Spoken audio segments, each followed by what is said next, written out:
आणि एक अर्थतज्ञ म्हणून सुद्धा त्यांची ओळख आपल्या देशाला आहे. अशा या महान मानवाचा प्राणज्योत 6 डिसेंबर 1958 याच्या या दिवशी मानवली. त्यांच्याबद्दल थोडीशी माहिती मार्गदर्शन देण्यासाठी माझे सहकारी श्री सर्वदे सर यांना मी विनंती करतो की आमच्या या विद्यार्थ्यांना त्यांच्याबद्दल मार्गदर्शन करा.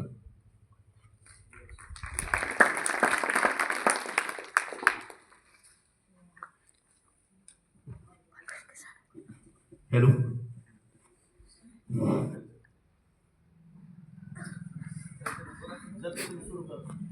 हॅलो हॅलो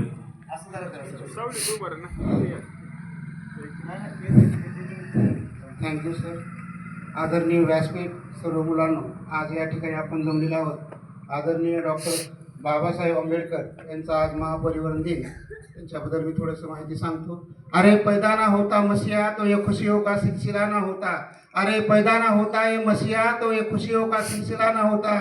बेरंग हो जाती है जमीन और आसमां का रंग नीला नहीं होता. बेरंग हो जाती है जमीन और आसमां का रंग नीला नहीं होता. भारत का कब का कंगाल हो जाता यारो. भारत तो कब का कंगाल हो जाता यारो. अगर उसे भीम जैसा हीरा नहीं मिला होता. अगर उसे भीम जैसा हीरा नहीं मिला होता.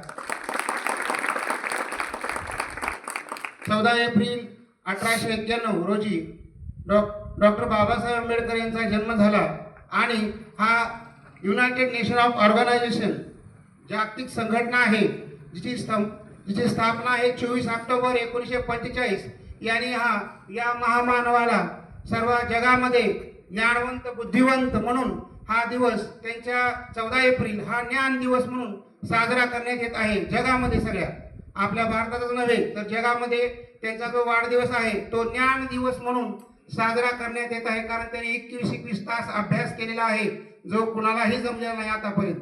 त्याच्यानंतर त्यांनी शाळेमध्ये पहिला दिवस टाकलेला आहे 7 नोव्हेंबर 1900. तो दिवस भारतामध्ये विद्यार्थी दिन म्हणून साजरा करण्यात येत आहे. भारतातला प्रत्येक शाळेमध्ये हा दिवस साजरा करतो. म्हणजे किती विद्वान आणि शाळेच्या दृष्टिकोनातून किती महत्त्वाचे व्यक्ती आहेत हे तुम्हाला आम्हाला माहीत असणं गरजेचं आहे. जर मी यांच्याबद्दल बोलायला लागलो की तुम्ही म्हणताल हा मी महाराजाच आहे. कारण या धर्मात जात आहे, जातीत जात आहे, म्हणूनच कदाचित हा भारत देश मातीत जात आहे की काय अशी मला शंका वाटत आहे. कारण प्रत्येक माणूस शिवाजी महाराजांवर बोलला की तो मराठ्याचा आहे, बाबासाहेब आंबेडकरांवर बोललो की त्याच्यावर आहे. म्हणून प्रत्येक माणूस हा आपल्या अँगलनी प्रत्येक जात धर्माबद्दल बोलत आहे. तर तसं नाहीये. आपल्या शाळेच्या दृष्टिकोनातून त्यांच्या शाळेतला पहिला दिवस विद्यार्थी दिवस किती महत्वाचे आहेत बघा. जगामध्ये त्यांचा जन्म झाला हा त्यांचा ज्ञान दिवस संपूर्ण जग साजरा करते. म्हणजे किती त्यांच्याकडे बौद्धिक क्षमता असेल. विश्वरत्न म्हणतात त्यांना. मी त्यांना भारतरत्न म्हणणार नाही कारण 1954 पासून भारतरत्नाची सुरुवात झालेली आहे आणि आतापर्यंत 53 जणांना भारतरत्न भेटलाय. काही असे भांडुळमध्ये आलेले आहेत त्यांना भारतरत्न देऊन बसले विनाकारण. खऱ्या तर भारतरत्नाचे मानकरी आहेत जे आहेत ते वेगळेच आहेत. आता सचिन तेंडुलकरला भारतरत्न देऊन बसले. त्याचे 80% रेकॉर्ड विराट कोहलीने मोडलेले आहेत. हे सांगून अशा गोष्टी आणि ते युवा पिढीला सांगत आहे जंगली रमी खेळा, ड्रीम 11 खेळा. भारत देश सगळा वाटोळ करत आहेत हे लोक. तर सांगण्याचा मुद्दा आपण बाबासाहेबांबद्दल बोलत आहोत कारण या व्यक्तीने जगामध्येच नाही आपल्याला आपण यांच्याकडून काय घ्यायचं यांची पुण्यतिथी साजरी करायची म्हणजे काय नेमकं तर त्यांनी जो अभ्यास केला आहे त्या अभ्यासाच्या माध्यमातून त्यांनी जी क्रांती घडवलेली आहे या क्रांतीबद्दलच आपण बोलूया. जगामध्ये आज प्रत्येक ठिकाणी यांची सगळी पुण्यतिथी साजरी केली जाते. लंडन, अमेरिका या ठिकाणी यांचे विद्यापीठापुढे मोठमोठे पुतळे आहेत.